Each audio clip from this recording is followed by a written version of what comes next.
here with you on Enlightened World Network. And today's topic is the wrongs of righteousness. So we can get so connected and attached to our vantage point, our opinions, our positions, that we gain a righteousness around that. And as a result, can become the oppressor that we have felt oppressed by. And so we're going to talk about righteousness and ways to further communication rather than indulge in a righteousness that just exacerbates conflict. So should be an interesting conversation. And before we get started, let's just take a minute or two to get present. Let's take a deep breath in through your nose and hold it. And imagine clean, crisp oxygen flooding your lungs, flowing into your bloodstream, nourishing all your cells, all your organs, bringing vital life energy to your body and being. And as you exhale, exhale any tension, stress, negativity, fatigue. And now let's take another deep breath in through your nose and hold it. This time, imagine brilliant bright light, lighting you up from the inside out, illuminating, electrifying, and energizing all your cells, all your molecules, your electrons, creating a brilliant beam of light and energy from your heart out into the world. And as you exhale, exhale any remaining tension, stress, negativity, fatigue. And now let's press our palms together, vigorously rub your hands together to feel the friction, the temperature, the pressure, the motion, the tickling and tingling when you stop. And allow all those sensations to bring you present, right here, right now, into this remarkable physical form that enables us to experience life. Welcome, welcome, welcome. Good morning, Rosalind. So good to have you here with us this morning, and welcome to everyone else who's joining us. So today we're talking about the wrongs of righteousness. And it's an interesting story that brought up this as a conversational topic.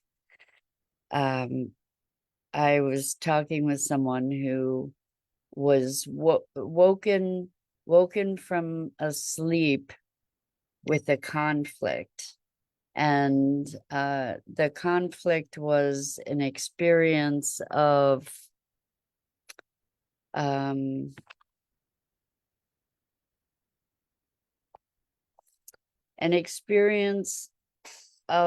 an inner conflict around religion.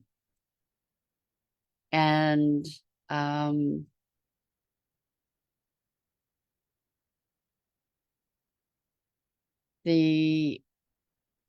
this inner conflict of religion was showing up as an ancestor who was very adamant about the rigors of the church. And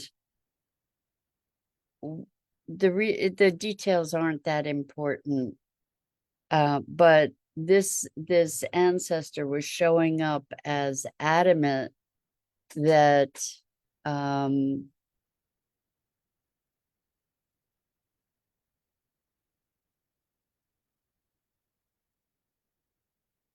the rules be followed in a certain way.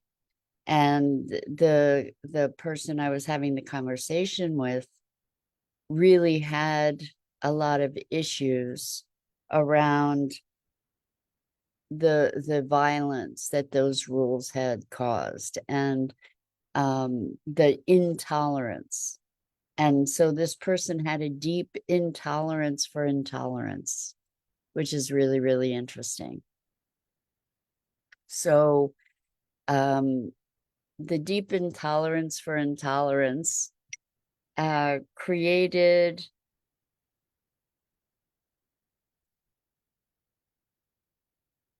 a situation where this person got to see the issue from both sides.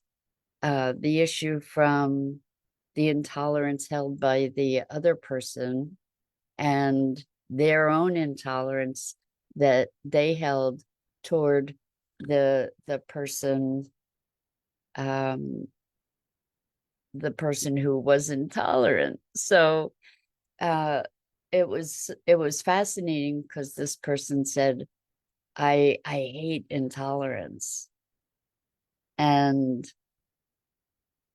I think that scenario, that kind of scenario where we rebel against, or we hate, or we feel passionately about injustice, for instance, and the violence of it, and we bring that violence then in our response.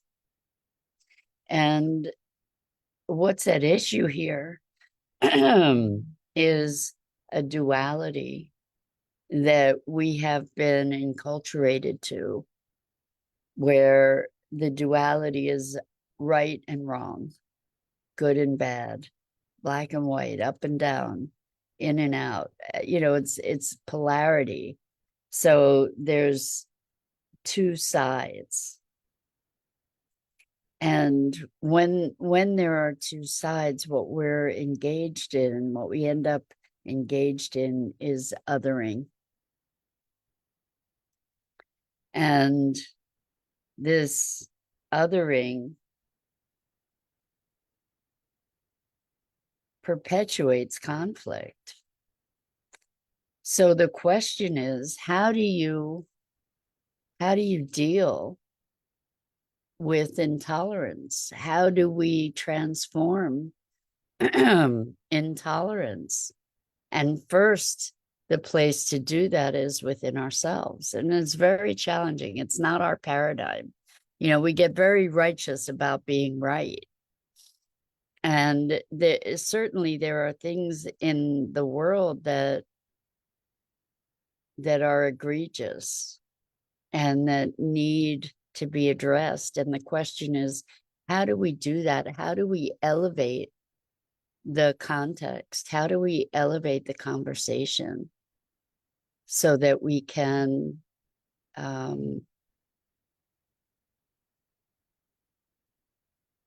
shift the dynamic, so that we can create new potentials, new possibilities?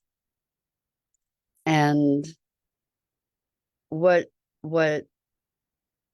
really was an eye-opener, or a trigger for me to recognize where the issue was in this conversation, is this person is not in any way a hateful person. And what they were saying is, I hate intolerance. And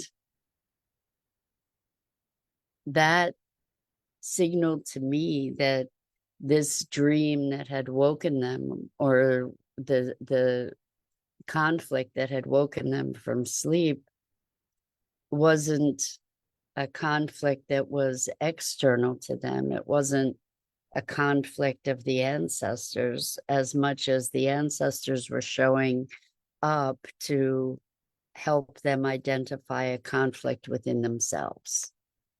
And the conflict within themselves was this hatred in someone who is very committed to loving, to being loving. And so to find, as they said, a more nuanced approach to this whole thing, to recognize that good morning, Dido. Welcome. So good to have you here with us this morning. So to recognize this internal conflict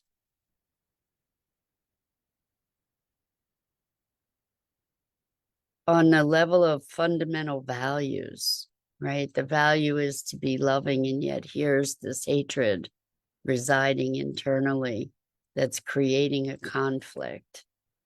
How do we transcend that?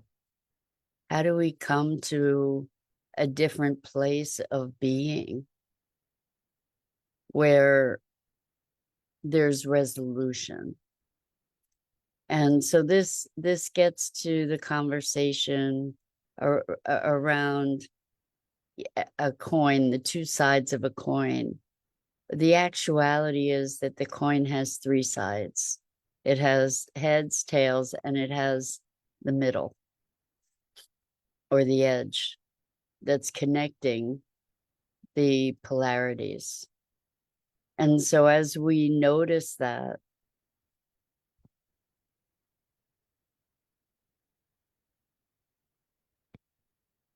we can take it as an invitation to look to discover, how do we transcend the violence of our righteousness. Now, our culture is also very acclimated to violence. It's ironic that we fight violence with violence, right? Like how we want to end violence and we do it violently.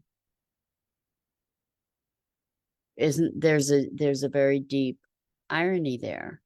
And so the question is, how do we transcend this violence? And we can look at peaceful protests. We can look at Gandhi, we can look at the marches of Martin Luther King.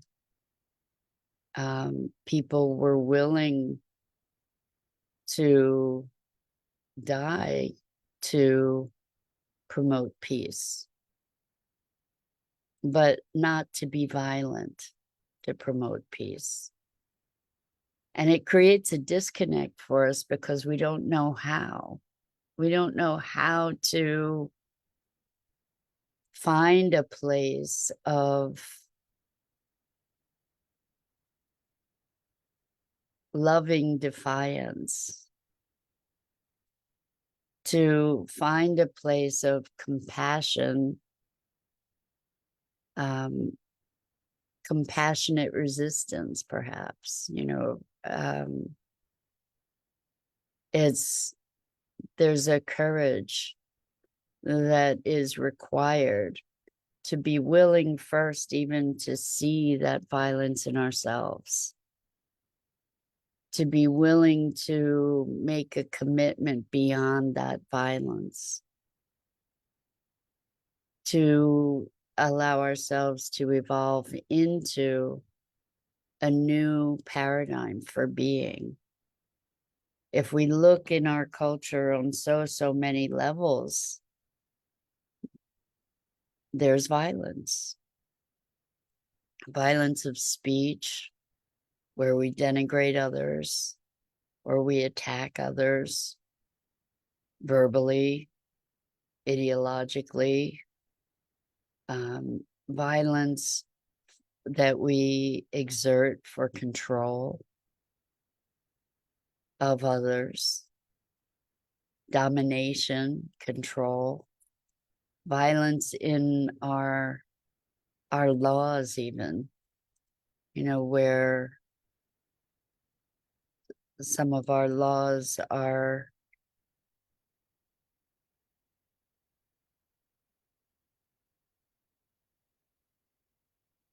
so restrictive, that they promote these divisions.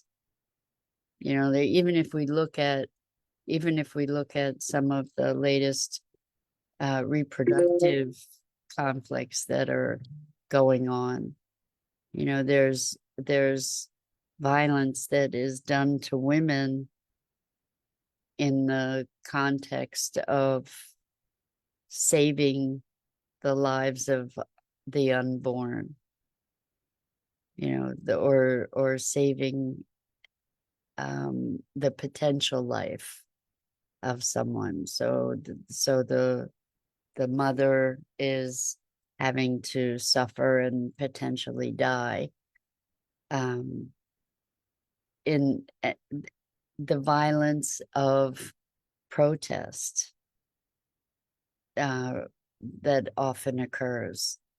You know, the irony that there had been shootings of people by right to life people to save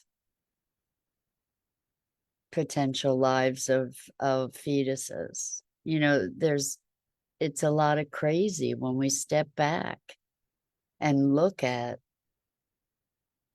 this righteousness and how we allow our righteousness, we're so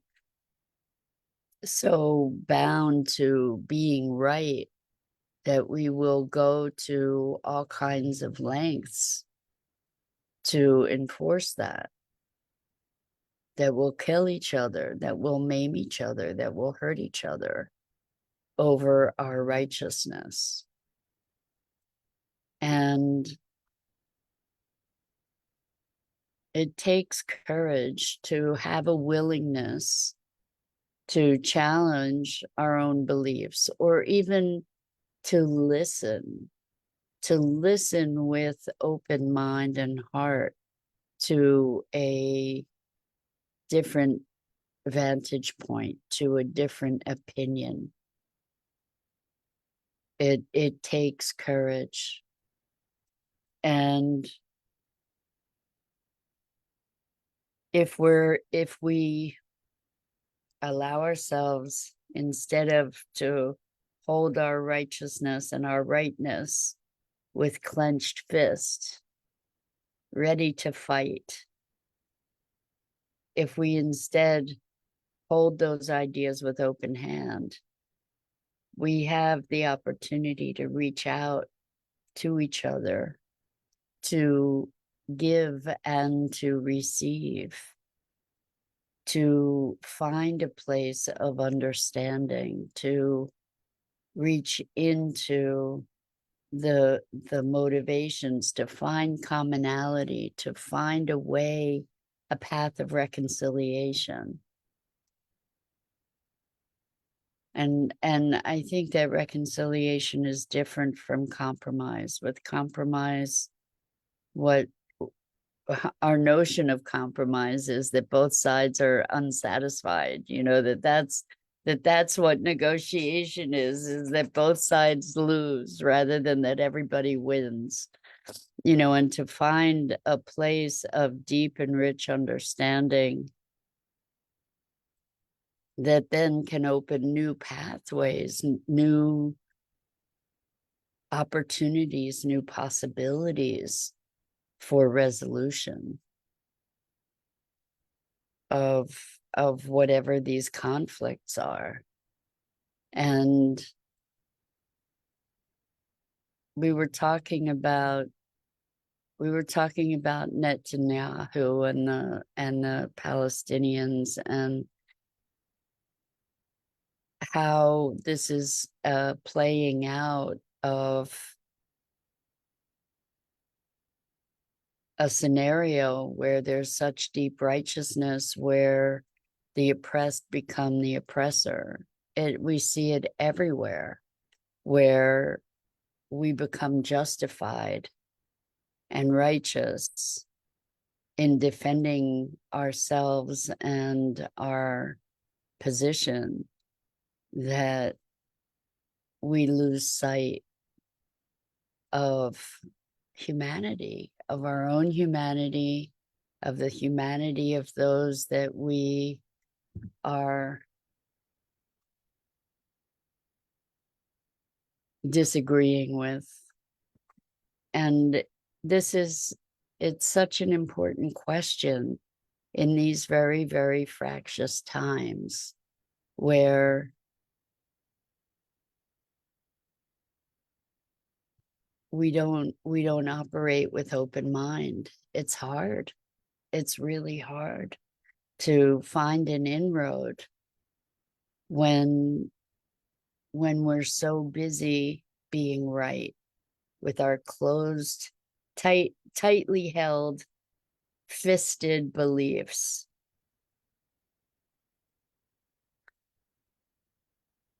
And we tend to elevate the beliefs over our humanity, over our connection. We're willing to die for it. We'll die for our beliefs and our cause.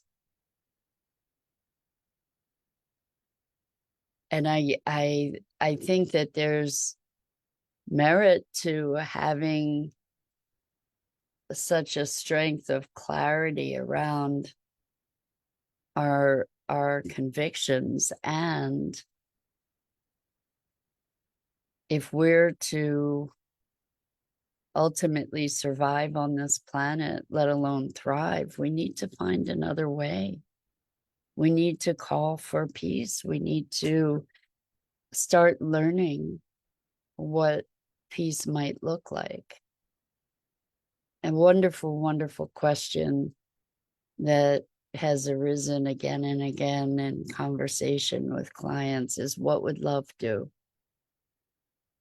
What would love do in this situation? It takes courage to even ask that question, because it means stepping beyond our righteousness. It means stepping beyond the traditions of generations and generations and generations.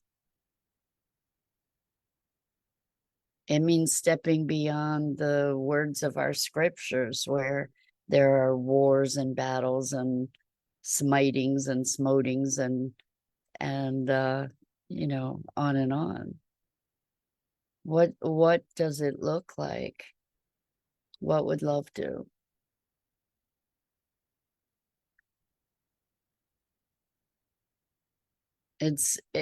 I think that's actually one of the most courageous questions we can ask ourselves, because it calls us into a higher state of being.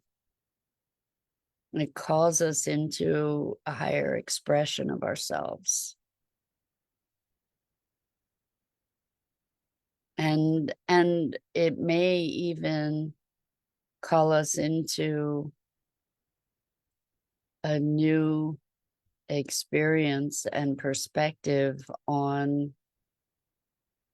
the very foundations of our worldview.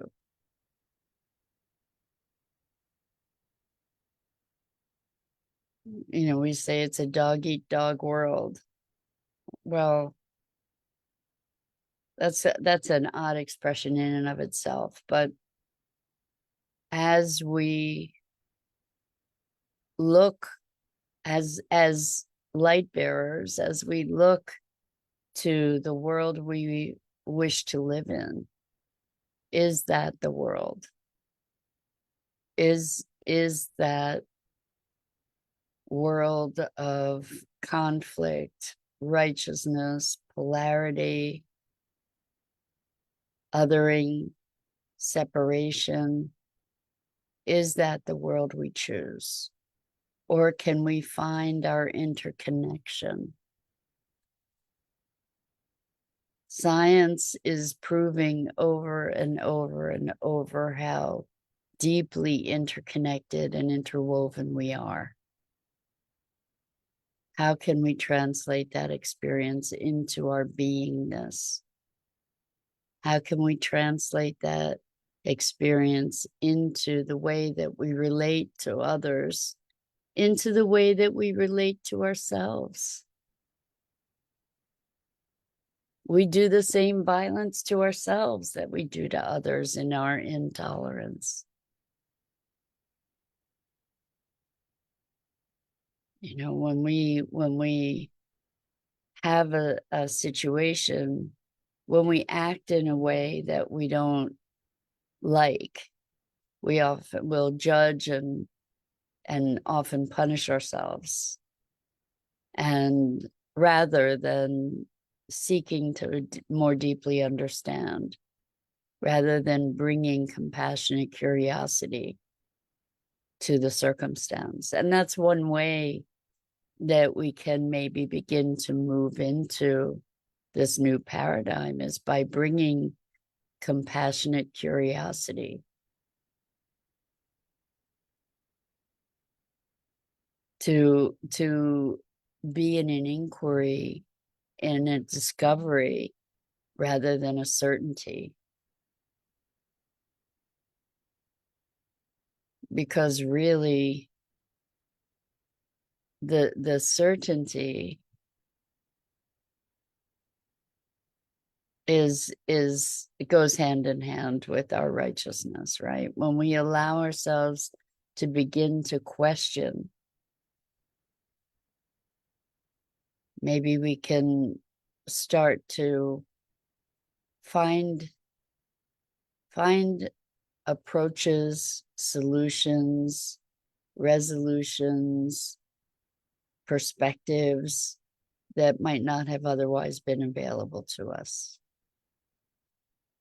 because we're actually elevating to another frequency, another level of being, in order to entertain those potentials.